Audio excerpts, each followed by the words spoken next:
Well, good afternoon, everyone.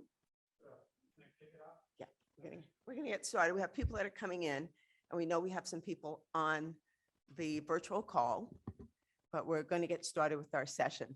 So welcome to our session talking about human resource policies during the pandemic and after the pandemic. There are lots of things that have happened to us in the last 18 months, and we have all been impacted somehow through some of the things that have gone on at home as well as at work. And what we want to do is talk about what's happening in our workplace. And we have three human resource executives who are going to share with us some of the things that they've done in their organization and how they've handled this pandemic and what has gone on in our lives since this has started. So I'm going to introduce one of my peers at the City of Phoenix. Oh, and I forgot to introduce myself, by the way. I'm May Sinclair. I'm one of the organizational development consultants for the City of Phoenix. And joining me is Berenice Felix Baca, who's with our Neighborhood Services Division. And so Berenice is going to introduce our speakers. Thank you very much. I'm going to actually start off by introducing Miss May. She'll be today's moderator for the discussion and question and answers at the end. But Miss May Mahalia Levine Sinclair is an organizational development consultant with the City of Phoenix. She has worked with top financial services firms on Wall Street, and her experience includes executive positions in the field of training, human resources, employee relations, leadership development, and business for competency areas in leadership team effectiveness.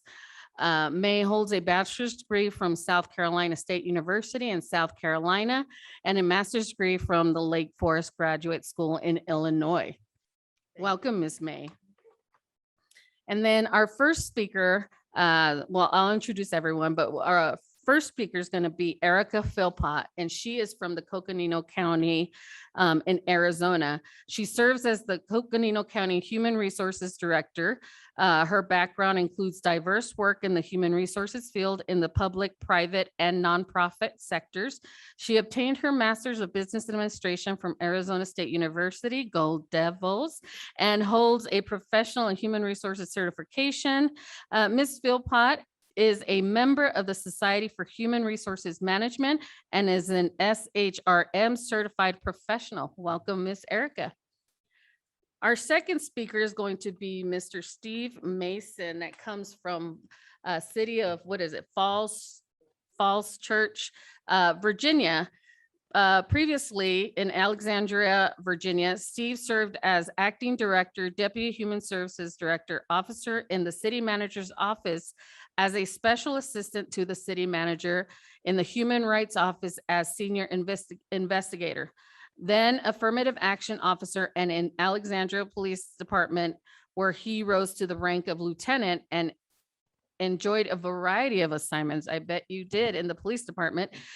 Steve is a native of Louisville, Kentucky, has a degree in criminal justice and certifications in human resources management and human capital strategy. Welcome, Mr. Steve. And last but not least, we have our very own City of Phoenix Human Resources Director. Thank you, Ms. Lori, for joining us.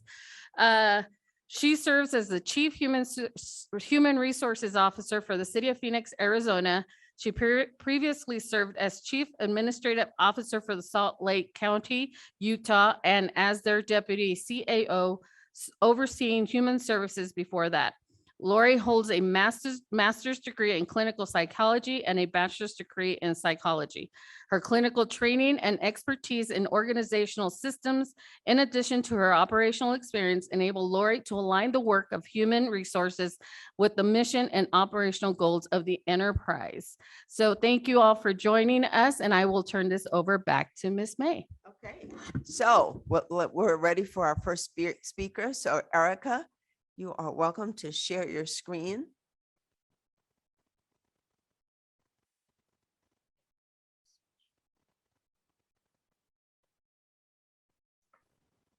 There we go. Thank you for unmuting me.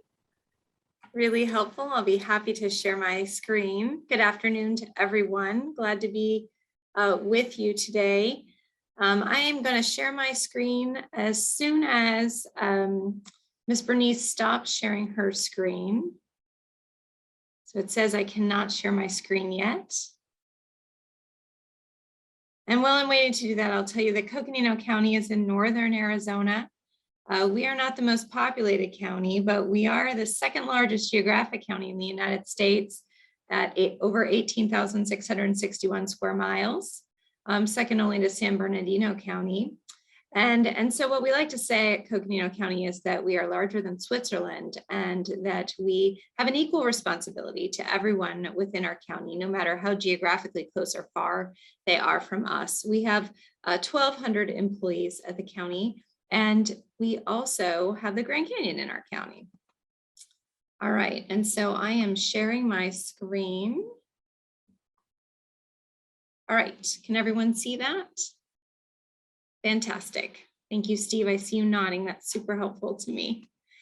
So really during the pandemic, the change that we were experiencing really let us see the values of our organization and our employees really shine.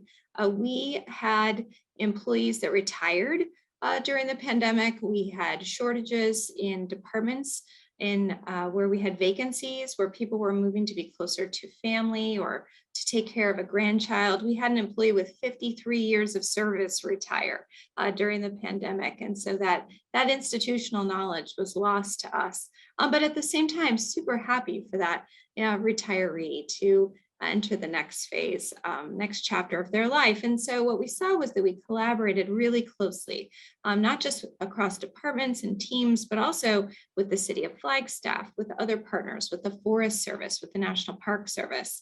During COVID, we had wildfires in our county. You can see pictures of those here, along with flooding on a previous burn scar that made us stand up an EOC. So we had an emergency operations center, both for COVID, for the testing and vaccination through our public health department, and also an EOC for fires and floods. And we were sandbagging in neighborhoods. So all of those things going on simultaneously. At the same time, the minimum wage went up in the City of Flagstaff. And so lots of things for people to process, lots of different challenges. And so that collaboration service, caring for each other, really pausing to see how each other are, and understanding that people had trials that were going on at home behind the scenes that were very important.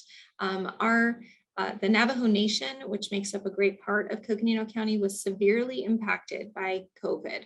And we had a lot of employees who were from the nation, who had family there, and were really impacted in different ways. And so that flexibility of trying to work with people where they were through the pandemic was of vital importance to us. And so we ended up asking ourselves two questions. How do we meet employees where they are, and how do we meet citizens where they are in what they're experiencing right now?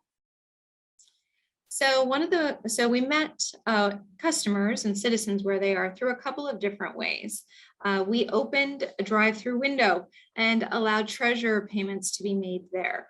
And you can see pictures of that here. We also had other services there. We had a location at a mall, and tried to work from there when we could. That it was bigger space where there was more than one area. And so what we saw was that our customers needed to get more of the service in one location or online, but we have some customers with limited connectivity to us and wanted to really honor and recognize that as well. We also started metering lobbies. And by that, I mean that we put up doorbells essentially and had people ring the bell, be on camera, and let them know how many people were in the lobby ahead of them to control the number of people in lobbies. But as we did that, we decided we wanted to have fewer lobbies, and it was a great opportunity for us to have fewer rented and leased spaces.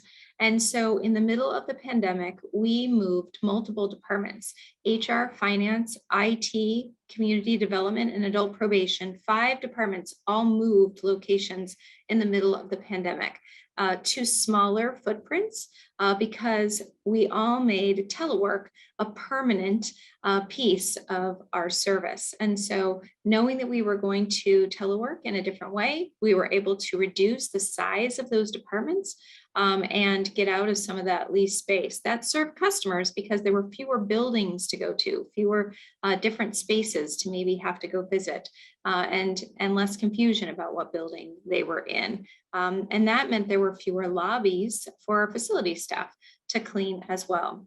At the beginning of the pandemic, almost everyone went home in some capacity. The only exceptions to that were our sheriff's office, juvenile, our facilities service workers, and the courts. But all the departments had some amount of staff that went home, and a majority of our departments had a majority of employees begin to work from home, where there would only be 2 people left behind in a department to keep that front door open with that metered lobby. And everyone else went home, and we were trying to do business by appointment, online, at drive-up windows, and in different ways to really see what services people wanted and where. So we were trying all kinds of new things. So this is a picture of HR and the new HR space. And you can see the desks are really far apart and they're in a central location. And so what we did was when we lessened the space, what we did was employees in many departments work 3 weeks remotely, 1 week in the office.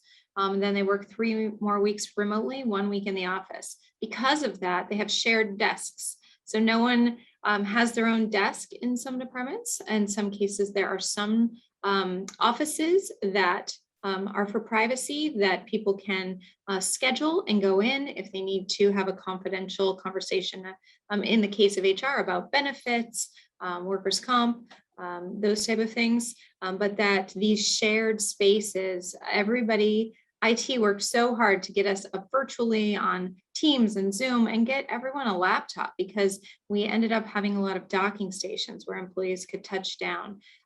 We also had a lot of short-term assignments with these vacancies and critical positions open. We floated employees, not just to EOCs, but to the treasurer's office, to the county manager's office, to different elected officials' offices, so that people got really growth opportunities, which was something that was a silver lining in the pandemic. Some other silver linings were just the communication that came out. We had 5 town halls. They averaged over 200 people. One of them had 700 employees all at once.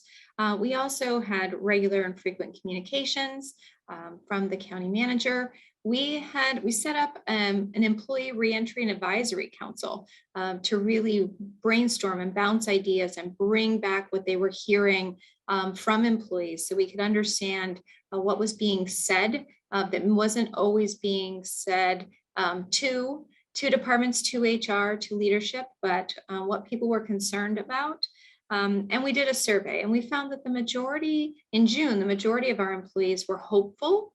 They were thankful, they were relieved, and a lot of them were uncertain.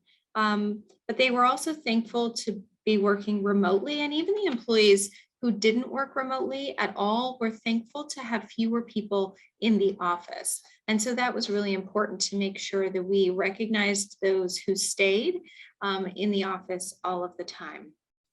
But we removed our cap on vacation because we recognized that when we were short-staffed, people weren't taking vacations. They were working to help cover others who were sick or staying out, taking care of a loved one or on bereavement leave. But we also worked very closely with employees who had children who were out of school and worked to be flexible with them as well through those childcare issues. So some of the things that improved: our Heritage Lunch and Learn attendance went up very high. Our diversity education efforts were really well received. And so previously we had 20 diversity educational trainings throughout the year. We bumped that number up to 87, and we had over 2,000 employees attend diversity training during the pandemic virtually. That was a huge win for us. People wanted that. It was something that they really desired, and that virtual format allowed more people to take just little bits of their day and rejuvenate and refresh, and sometimes be challenged by the conversations. We also learned how to stay home when we were sick, which sometimes we weren't great at previously. We learned how to be open to non-traditional models, to try new things. We talked about things like perseverance and resilience, for compassion for our colleagues. And we strengthened our organization and our teamwork. Throughout the pandemic, we also strengthened our focus on mental health awareness and our EAP program. So those are some of the things that we saw and changed. We're staying with the 3 in, 1 out in a lot of departments. Some departments are going to stay with 2 weeks out, 1 week in. And so we're going to continue to see that increased telework and that increased flexibility with children and childcare issues. And Bernice, I am going to stop sharing so that someone else may start sharing.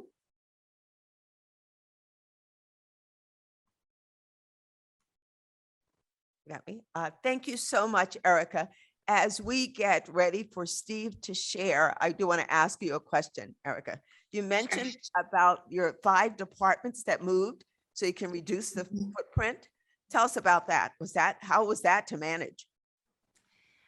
It was a lot of burden on facilities. Actually, our facilities management staff was cleaning and being very responsive. And so to have them help coordinate the moves was a lot. And also on IT, because IT was working to get everyone set up remotely, troubleshoot and support as we learned new technology. And so for them to have to change the network configurations and get everyone on laptops, it was a lot, but it was well done, well orchestrated. I think it was easier since we were out of the office. We had shifts of people come into the office to pack, and then shifts of people come into the office to unpack. But during that process, we went through every stored file in HR. We found some gems of things to see what's really in this box. We also went paperless at another level where we already had employee files paperlessly.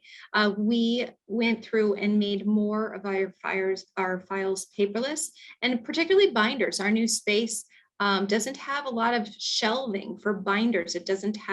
We have filing cabinets, but we're really forcing ourselves to be more paperless. So it was a really good opportunity to really pivot in a new way and say, what have you had at home? What have you really needed? And what haven't you touched? And what can we do with those things that we left at the office when we went home? Okay, and so many times we never think about or don't have the opportunity to do things like that. And it's unfortunate that a pandemic is one that led us to that, but at least you were able to reduce the footprint for your facilities and make it much easier for your customers as well. Good. Any questions for Erica? We are going to allow time for Q&A at the end of this. Is there anything pressing that comes to mind right now that you want to ask Erica about what they did? Yeah, how about Brandon? Do we have any in the chat box? Any questions in the chat box? Okay, all right. Well, thank you so much. Now we'll go to Steve.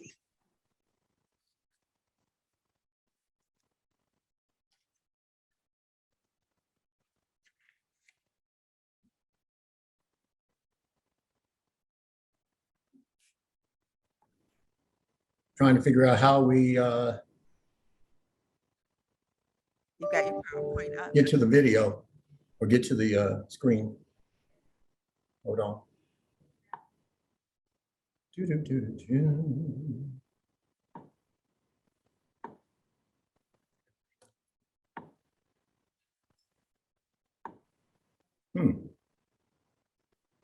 Well, I'm trying to get to that video.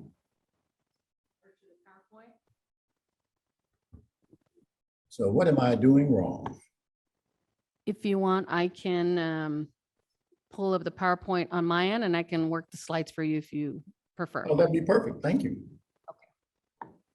So you can stop sharing your screen. All right, let me get back to that.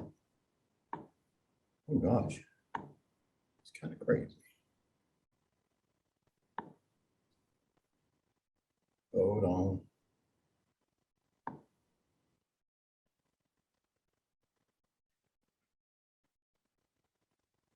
Okay, stop.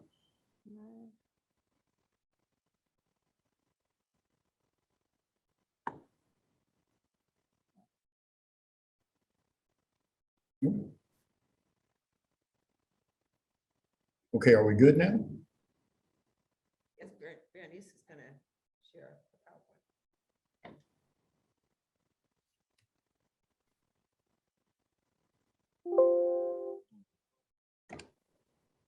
What do I-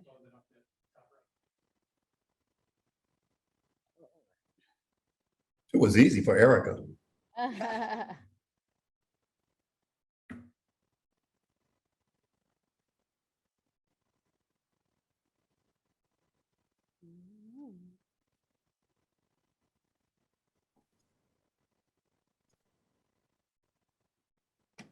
don't know if I'm sharing it. No. Can you see it, Steve, or no? Let me get out. I don't think I'm sharing it. I can see you guys.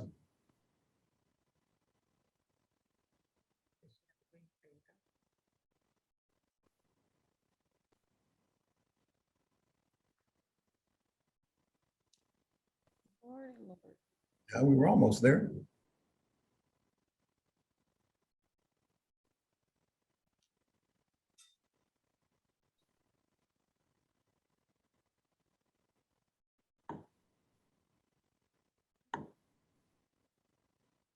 Oh, there you go. Back up a little bit. Do you want me to start there? Or no? Yeah, well. One more back. Okay. There you go. Fantastic. Thank you, everybody. I appreciate this opportunity to be here today, specifically because I'm having to take advantages of the services that the City of Falls Church is offering. I was actually supposed to be there in person, but came home from work on Tuesday feeling great. That evening, oh boy, everything went bad. And then I had to go to the doctor on Wednesday to get a COVID-19 PCR test. And now I'm just waiting for my results. So to know that what the city does is extremely important and that it comes almost seamlessly because there are people that have been reaching out to me. Let me tell you a little bit about the City of Falls Church, if you don't mind, Bernice. Next slide. I promise not to go to sleep. Okay. So it's an independent city located in Northern Virginia. It's surrounded by two large counties. It's both Fairfax to the south and Arlington County to the north. We're only 2.2 square miles, and we have about 16,000 residents, 250 full-time and part-time employees. The median income in this city is the highest in the Commonwealth of Virginia. So that's to tell you something about Falls Church. It is highly educated and is a diverse population. We consider ourselves an agile city government. Because we are small, we can move, we can make changes. You can go ahead and to the next slide. So last February, we created the COVID-19 planning team, and it was comprised of a cross-section of representatives. So there was those that the city manager appointed, and then we asked for volunteers. And we actually had to turn people down because everybody was interested in this. Everybody wanted to be a part of it. The slogan for the City of Falls Church is the little city. So it really is the little city. So you can see there are some of our goals and strategies where, first of all, employee safety, close City Hall or other city facilities. Now, in all actuality, we only have 3 facilities. We have City Hall, we have the main library, and we have the Public Works Yard. So we knew the Public Works Yard had to stay open. The library was being rebuilt, so they were in an alternate location and they started doing curbside services. And City Hall was closed, although because of the population, I will say an older population, they like coming in to drop off their payments. So we had to create curbside boxes and actually staff those curbside boxes so people could have that hand-to-hand service. As far as the continuation of operations, the recreation department, it continued some of its services, but not all of them. The library, again, was doing curbside service. The Treasury Department, well, we know about the Treasury Department. If they don't collect the money, well, you know how that goes. Revenue and permits, and then Public Works and Public Safety. And Public Works and Public Safety are extremely important because actually they work side by side. And one thing I wanted to tell you is, if you take all those pictures that were in Erica's slide show and insert them here minus the fire scenes, you'll have the same thing that was actually going on in Falls Church, which means that no matter how small or how big your organization is, the mindset is still the same in regards to helping employees, in regards to helping the public. So continuity of operations. We required all departments to update their continuity of operations plans. Some of them hadn't done it in some years. So we also had to staff up our emergency management department. It was actually only one person. So now he has somebody else helping him, which really and truly helped out a lot. By the way, including the flooding in Erica's County. Falls Church has that too. Remote access, yes, telework was huge. And our IT department, they really stepped up to the plate because they were replacing the CPUs with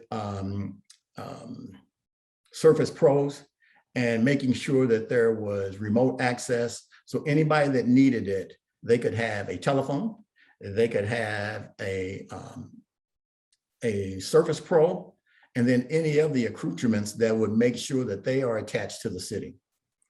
And then the ordering and acquiring personal protective equipment. That's where our emergency management office really came into play because they have great contacts with larger jurisdictions, whether it was Fairfax County, Arlington County, the city of Alexandria, and the federal government. So we have more PPE than we probably will ever need, but we do have it, and that's good. Bernice? So challenges, continuous communications, because a lot of times when people get home, they get in their own world. And we found that out very quickly. So we had to set up a system with departments to be able to continuously communicate with their departments. And it actually worked out beautifully. Now, one of the issues that we did have is that individuals were not taking leave to go not do non-COVID related things. So if anything that you had going on was COVID related, the city paid for it. In fact, one of the first things that the city council said is that we're going to take care of our own. So we never had a layoff. We never had hiring slowdowns. So we continued to recruit. We didn't have furloughs. We didn't have reductions in salary or anything. In fact, from that standpoint, pretty much everything stayed the same. And as I'd already mentioned, there was a ramp up in the Office of Emergency Management because we only had one person and now there are two, but that is sufficient for what we need for the city of our size. For the mental health, for the mental health and physical wellness of employees, we really stressed our employee, our EAP, extremely important. And we have a great team. We use Lido EAP, and they would come on site or they would go visit employees. So whichever employees needed, we would go ahead and do that. And then again, fiscal concerns in regards to revenue projections.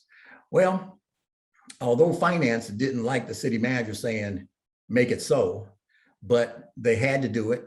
And again, they followed through and everybody did a great job. So what's next? What's working and what's not working? Everything was working except for one thing.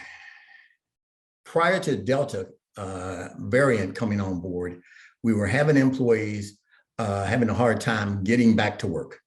So see, we had established a 50% employee presence in City Hall and other city buildings, which was only 2. So that became a major issue because people got very, very comfortable with working from home and actually pretty much said, I've been doing this job for a year, 18 months. Why can't I just stay here?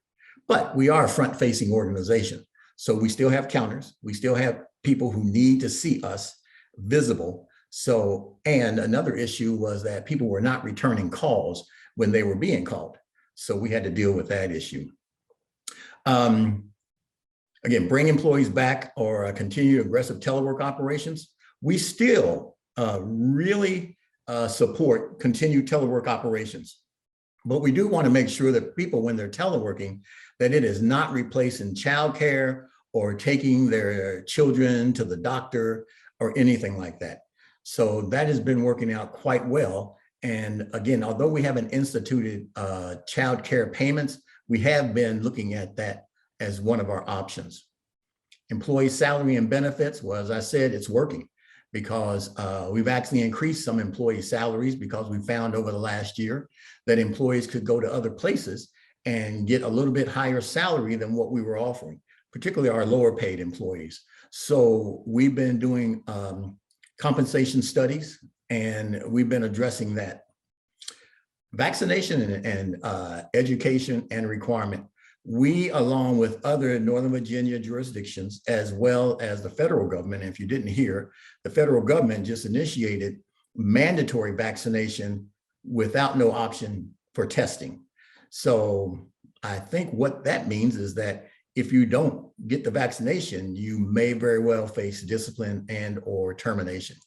We haven't gone that far. What we've done is we've asked employees to forward us their COVID-19 vaccination cards so we can have a record. And that's till September 30th. And those that have not done that, then we will go back to those employees and ask them, and I said, ask them to produce those cards or get testing, because that's going to be the other thing. If you don't get vaccinated, then we're going to require weekly testing, which the city will pay for. And then changing climate. Well, the Delta variant, and I can tell from my own experience, I am immunocompromised. I don't mind saying that. I've already had my booster shot, and yet on Tuesday evening, I got sick. So I'm not sure if it's COVID or if it's just a bad case of the flu. I'm keeping my fingers crossed. But the Delta variant is something that is extremely dangerous, and we're starting to see it in our organization as well. So we want people to take it serious, and if nothing else, get vaccinated. Next. Thank you very much. Does anybody have any questions? That's right. I keep forgetting. Okay. It's interesting too, Steve, that you said that you did curbside, you had curbside boxes. Yes. You had customers that are residents who felt more comfortable dropping off a check, Right. anything else. So it's interesting, how you again have to make sure that what you're doing works with your customers or your citizens to make them feel more comfortable. Yeah, and not only was this for paying bills, but this was for receiving other information as well as voting. So we had an election during this time. So we put up 2 secure boxes that people could come and put their ballots in without even having to go into City Hall. Okay. All right. Thanks so much. Any questions for Steve? Again, we will have more opportunity at the end to ask more questions. Okay, let's hear from, we've got a question. Hold on, Steve. Okay. Steve, just one question on the transition from working from home to back to the office. You mentioned that there were some challenges there. Could you elaborate a little and how your organization handled that? Well, here's the main thing. It's not HR's job to tell you as a department director who should be in your office and who shouldn't. You have every authority to make that determination based on the job, based on the need. Now, the only way HR would get involved is if that individual came forward and said, my director is not being fair. But they'd have to tell us how they were not being fair. But I'll tell you, initially, it was a little bit of a struggle. But with that 50-50, so it would actually be, right now, it's 2 days a week to come in. and 3 days to be working from home. So it's been working well. And the department directors are really shifting it around for those individuals. Okay. And by the way, we do have hazard pay for both our public safety departments and public works. So we were giving them a little more money each hour for when they were out. Okay, thank you. We got another question. So I'm curious to know what the response was on the vaccine requirement. Seems to be a bone of contention for a few folks. Again, it was very interesting because we asked people to, either scan or copy their vaccination card and send them into HR. And my box and the HR mailbox has been inundated. So people have totally cooperated. We couldn't have asked for a better response, to tell you the truth. And I have not heard one complaint. Oh, that's very good. Very good. Okay. We will go on, and now we'll hear from Laurie Bays for the City of Phoenix. Thank you so much, Steve. Thanks, May. Good afternoon, everyone. I'm going to go ahead and share my screen here. I hope you have better luck than me. Yeah, we'll see. Let's see what happens here. We've got a plan B. Oh, Can you see it? sure can. Okay. So this is the story of our journey, and some of it's going to sound a little bit familiar to what you just heard. So again, I'm Laurie Bays, I'm the Chief Human Resources Officer for the City of Phoenix. And let me. Laurie, hold on 1 minute. Okay. You're sharing, but we're not seeing it in the room. So hang on 1 minute. Okay. Just let me know when you're ready. Do you have to stop sharing, Steve? Oh, but I took her off.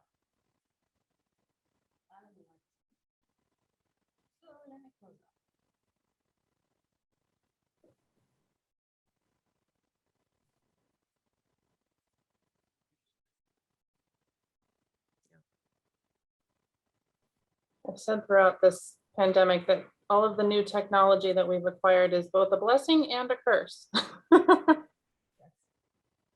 There we go. All Okay, we see you now. you can see me. Can you see We need to see your PowerPoint. Sorry. make sure. There we go. We got it.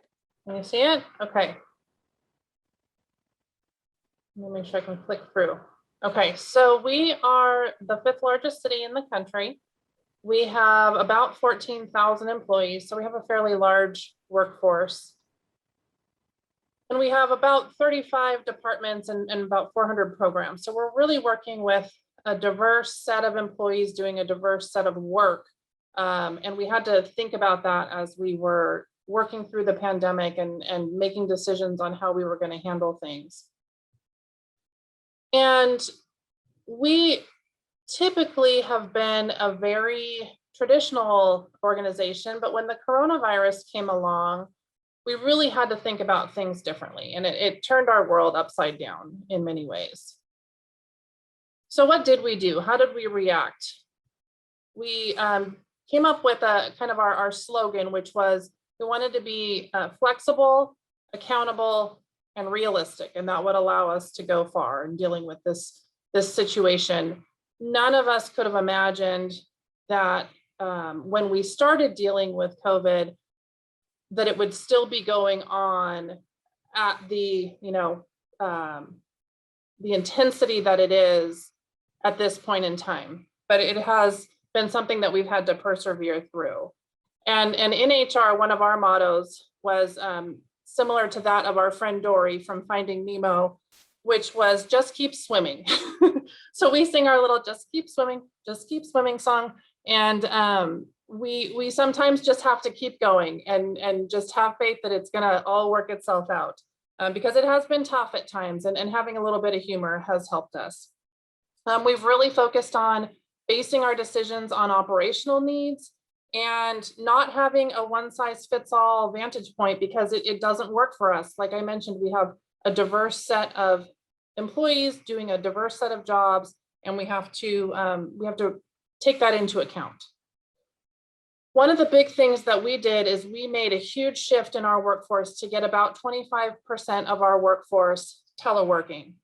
We literally had almost nobody who teleworked, and if they did, it was on an ad hoc basis, you know, few and far between, to 25% of our workforce teleworking in about a month's time. So that was a major undertaking. We had a huge effort by our departments, HR and our IT department, to get all of the equipment to those employees to make them capable of teleworking. And by and large, that was a great success.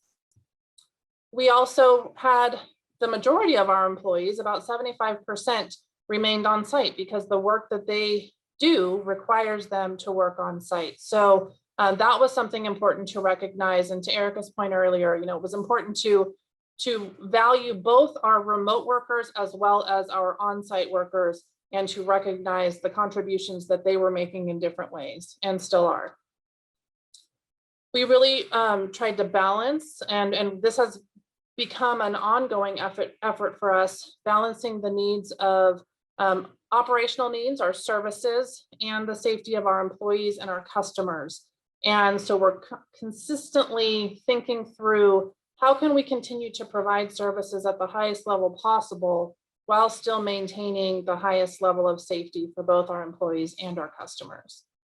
We also have been working really hard at balancing work and home life. You know, this has been not just a stressful time for us as HR professionals, but a stressful time for everybody. It's been overwhelming for many. There have been personal impacts to our employees. We've had to support our employees through really difficult times. We've actually lost 21 of our employees throughout this pandemic. And we have had to support each other in ways that we've never had to do before. And that's been a real growing experience for us and a really difficult one. And of course, we've developed new safety policies and procedures along the way and incorporated those. And we've had to have a consistent openness to change and to adjusting to what has come along. At the beginning and even now, but not as frequently, we've had changes in public health direction, changes in guidance from CDC or our county health department, and we've had to make adjustments and really be flexible to embrace those changes and to apply them. Communication has been huge for us at the City of Phoenix. We have a large workforce. We have a workforce that is, very spread out and works in different capacities. We have some people behind computers, but we have a lot of people out in the field, in vehicles, working with the community. And so we had to make sure we got information to those employees. So we employed some new communication methods that I think are things that we're going to continue forward because it's been really successful for us. So we've ramped up our citywide messaging. We do that both through email and through a text blast service. That's been really helpful. We have connected our HR team across the city, and we have one team, what we call one team meetings, where we get our HR liaisons together and just review policy changes and updates and answer questions and make sure that everybody's on the same page. We have weekly or bi-weekly department head meetings where we have conversations specifically about COVID and what's going on, what's happening at the federal level, the state level, the county level, what's happening in the city and with our employees, what kind of operational impacts are we having, what are the policy updates everybody needs to stay up to speed on, those kinds of things. We also have started something with our city manager's office, which is a podcast that our city manager has begun doing that has been very successful. He's had different guests. Sometimes it's me or someone from HR. Sometimes it's one of the department heads. We've even had outside individuals participate in the podcast with the city manager. For example, one of our public health consultants we were working with did a couple of podcasts. So that has really received a lot of positive feedback from our employees and is definitely something that we're going to continue. We've created an employee health updates webpage that has grown tremendously over the last year and a half. That's been our hub of information. It's been where we've tracked all of our changes. We have an FAQ section for policy changes and other things that are going on. We store all of our city manager podcasts and citywide messages there in case somebody misses something, they can go back and find it. All of our policy changes, where people can go for testing, where people can go for vaccination, all of those things are on the webpage. And then we incorporated something that began as daily meetings when the pandemic first began and has evolved to a weekly setup. But we have labor management meetings where we get the leadership from each of our labor groups together. We have 5 unions and 2 associations that we work with. And so we get them together now on a weekly basis. And that has evolved into being strictly about COVID to being other citywide issues that we talk about as well. So it's become a really good platform for us to maintain communication with our labor groups and for them to be able to bring issues to us. So that's something that we will be continuing as well. Again, with our remote workforce, we have developed some new ways of doing business that we didn't have before.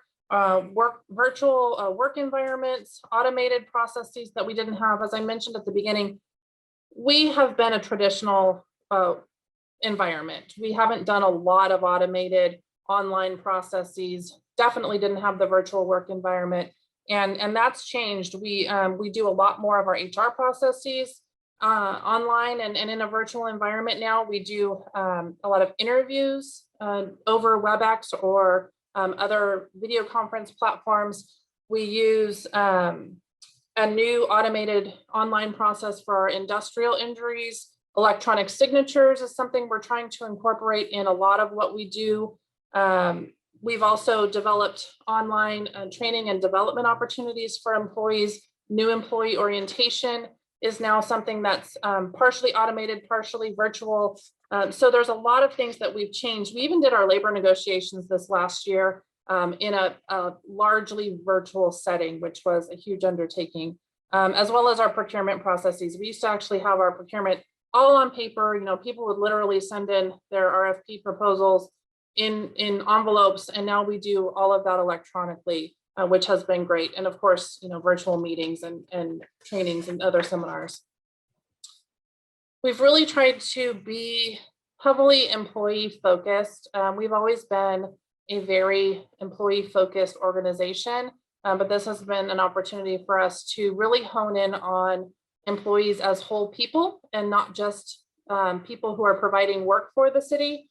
And so we've focused on health and wellness programs. One of our priorities was to not let those drop and to even enhance them during the pandemic. And we've really tried to ramp up mental health programming and just, physical fitness and other things that helps get us through, helps us manage stress, help us manage the day-to-day and just take care of ourselves. We've tried to send the message that it's really important for us as city employees to take care of ourselves so that we can continue to take care of and support others.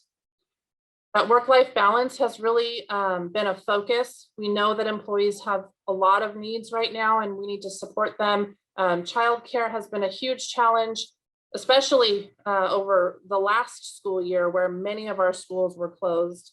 And so dealing with that and trying to support employees as much as possible. We have also had other issues that we have taken on in the midst of all of this.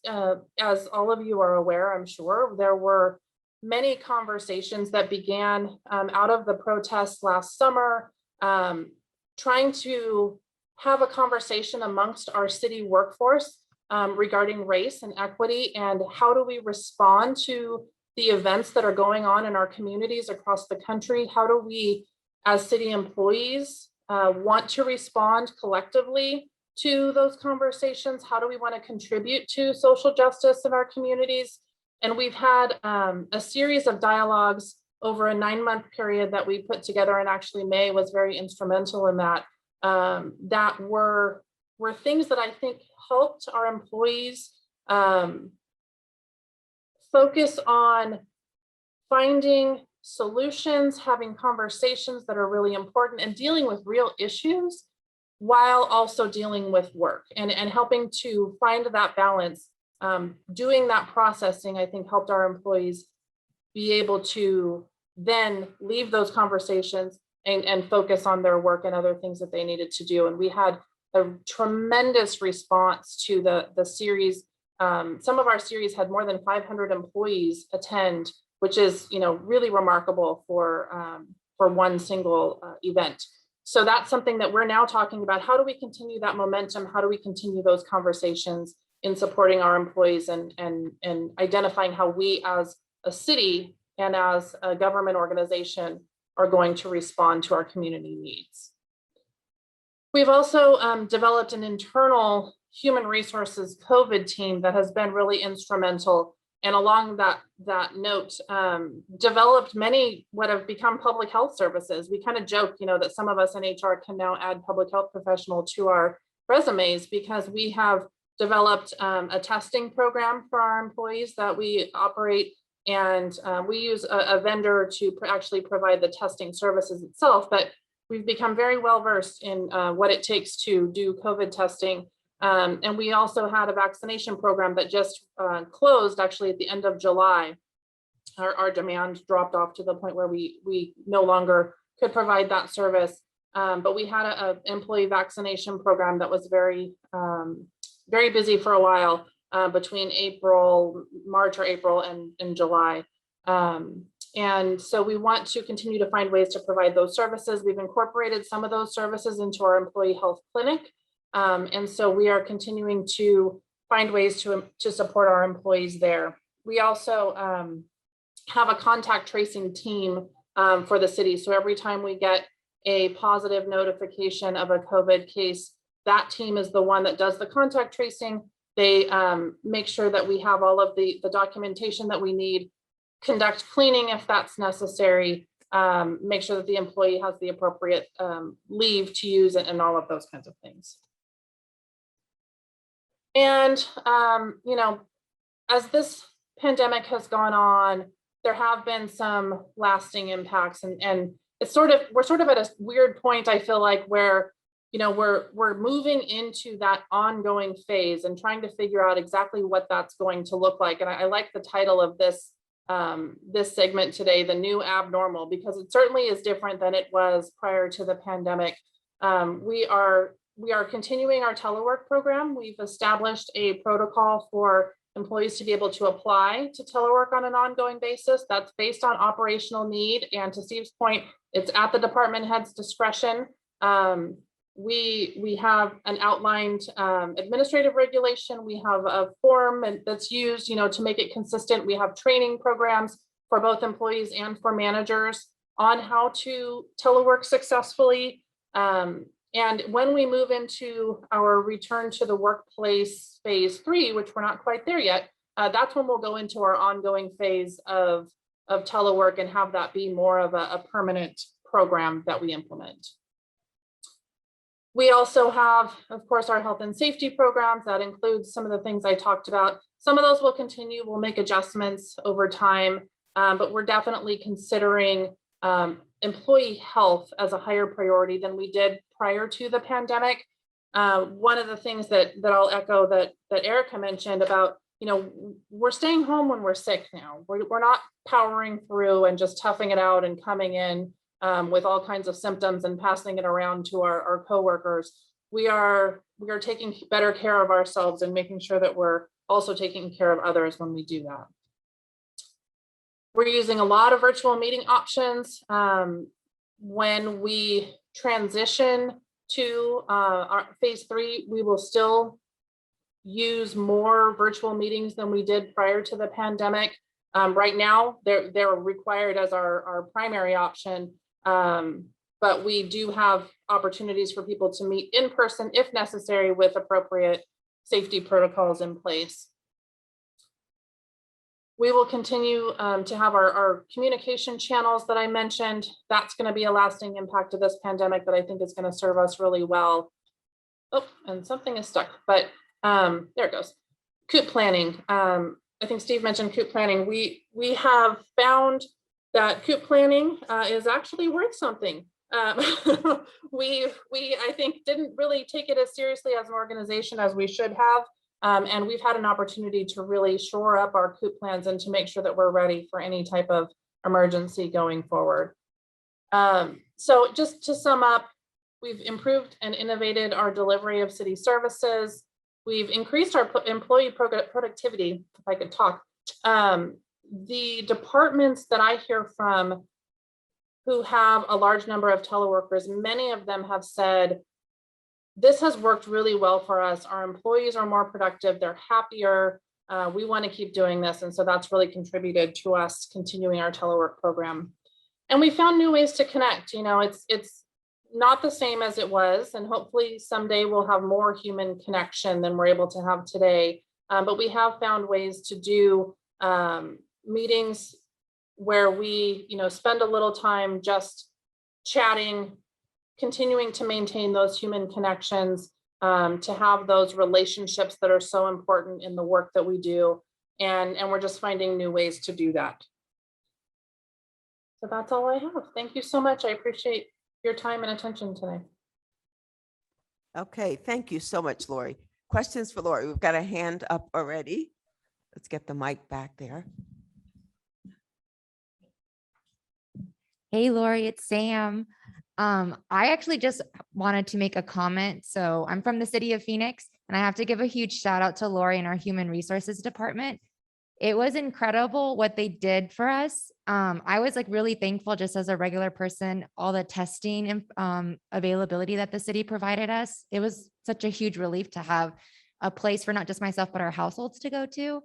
And I don't have children, but I also thought the city was so realistic and understanding that people were in so many different positions, that the teleworking policies and the phasing in was being really cognizant of like everyone's just of so many different situations. They also provided, I don't think you touched on it, but they also provided, I don't know, like daycare camps for the individuals that like say they had to go back to work, that was offered to staff. I thought that was so incredible because I just compared to so many other organizations that they didn't have all that. I mean, they got to work at home, but we got so much as city employees.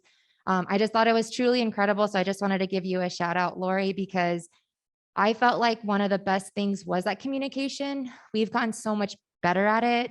Now we know who HR is really, like, even if it's over communicated, I appreciate it more as a city employee and as an individual. So I'm just really proud of the city of Phoenix, how we were able to be so nimble and react to the pandemic, because as people keep saying, we were building the airplane while we're also trying to drive it, right? Something like that.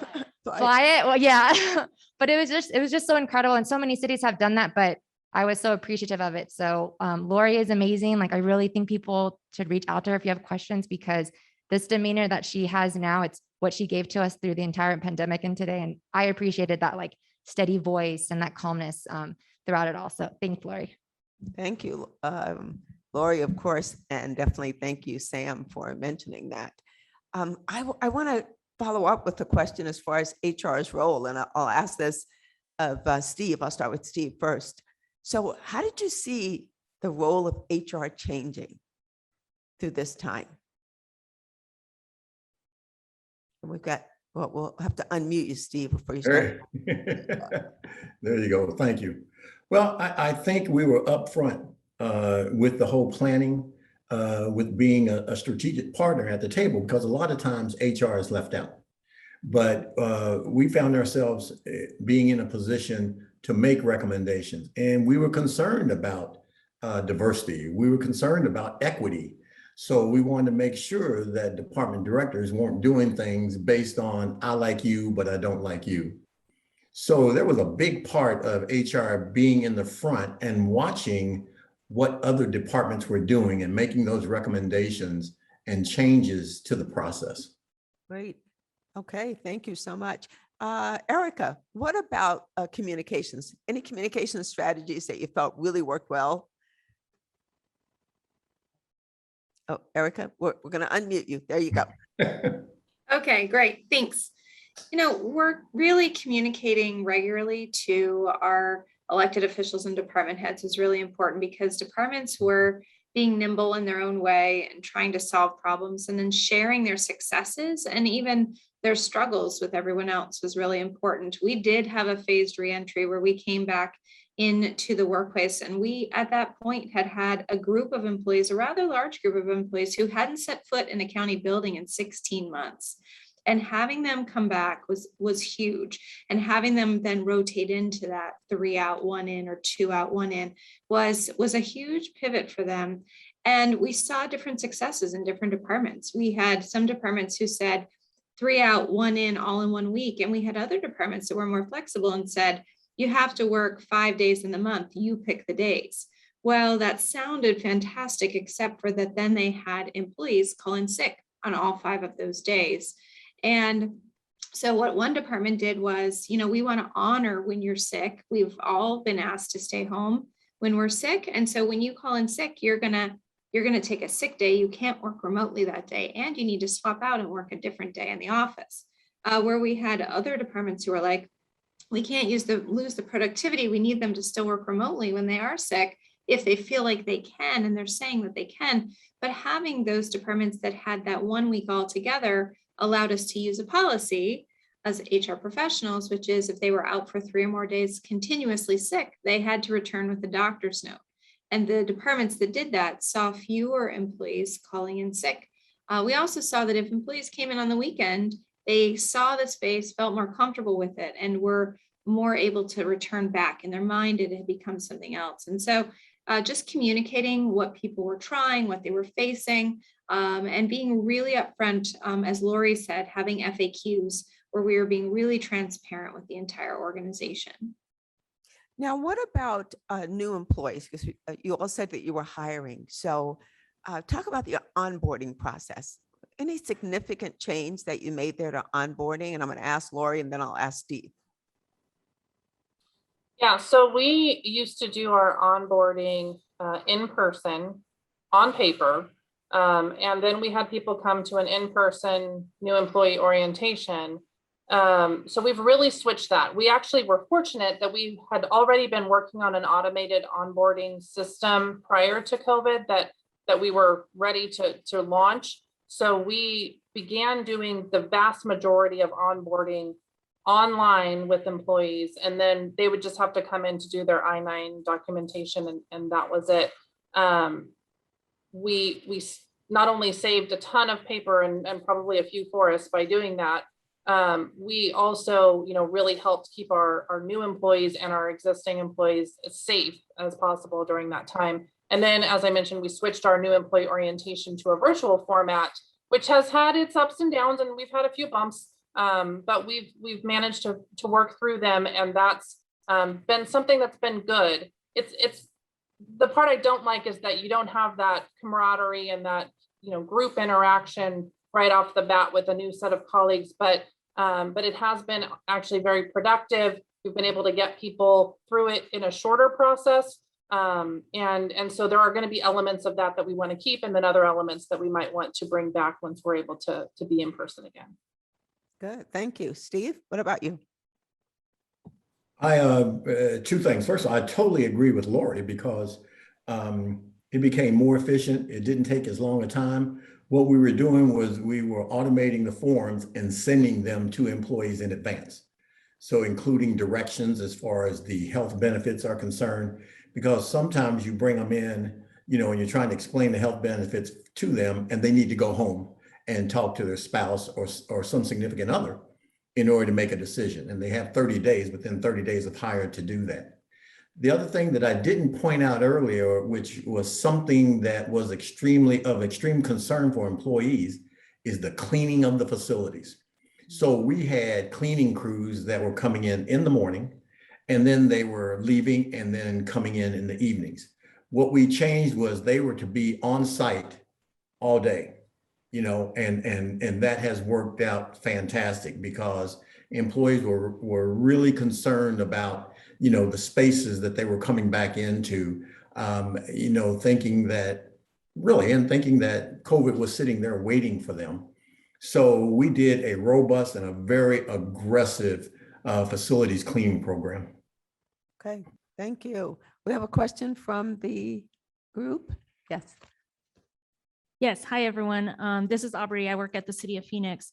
And, one of the statistics I heard Lori talk about was that only 25% of the 14,000 something workforce was able to telework. And so this question is for any of our panelists, but how have your organizations or from an HR perspective dealt with resentment amongst employees, particularly from those who were unable to telework? And how are we able to support employees unable to telework or who have to come into the office, even if they have a hybrid schedule, to support them through this pandemic? And then kind of a two-parter to that is, what advice do you have, to support morale on behalf of supervisors and management on our teams, and deal with the dynamics of folks in the workplace not necessarily or having differences of opinion related to the pandemic from the extreme of this doesn't even exist, COVID is not real. And so what's some advice you have for us as supervisors and managers? So Erica, why don't we start with you? Sure, thanks. We made a real effort to always recognize those employees who continued in person the entire time, and we referred to them as warriors. And really, now we didn't have hazard pay like Steve did. So there was a lot of verbal praise and recognition of them throughout. What I found super interesting was that when we started having people re-enter, they were actually, some of them were unhappy. They appreciated having that extra space. They appreciated the quiet. So their own personal space had gotten bigger, their sound appreciation had decreased, and it felt chaotic to them. And some of them came to HR and said, it feels so busy, it's so loud, it's messier than it was before. And so we were working through and navigating that. But we also did navigate what you said as far as the real differences in opinion about the pandemic. We saw that in our employee surveys. There were survey responses that people were like, let's just be done with this. This isn't real, kind of things. But at the same time, even in June, of our survey respondents, 81% of them were vaccinated with no vaccination incentives. So that was hard because those that were unvaccinated felt like they were being singled out or pointed out. So that was really difficult. And so we really focused on that caring and taking care of our colleagues and our neighbors. So what we talked about was how well we do at taking care of others. We serve others with such dedication that we need to remember to serve the person standing next to us in the same way. And remember that we don't know what's going on with them. That person who's upset standing next to you, we don't know what's going on in their family. And so we need to give them the space to take a deep breath. We had employees who lost multiple immediate family members. We had one employee who lost 10 family members in their one family. And so we needed to really give people space to grieve, to have a difference of opinion. And so it was part of those diversity conversations as well, of understanding that everyone had a different opinion and different things that they were navigating. But it was a lot to remind, especially around holidays.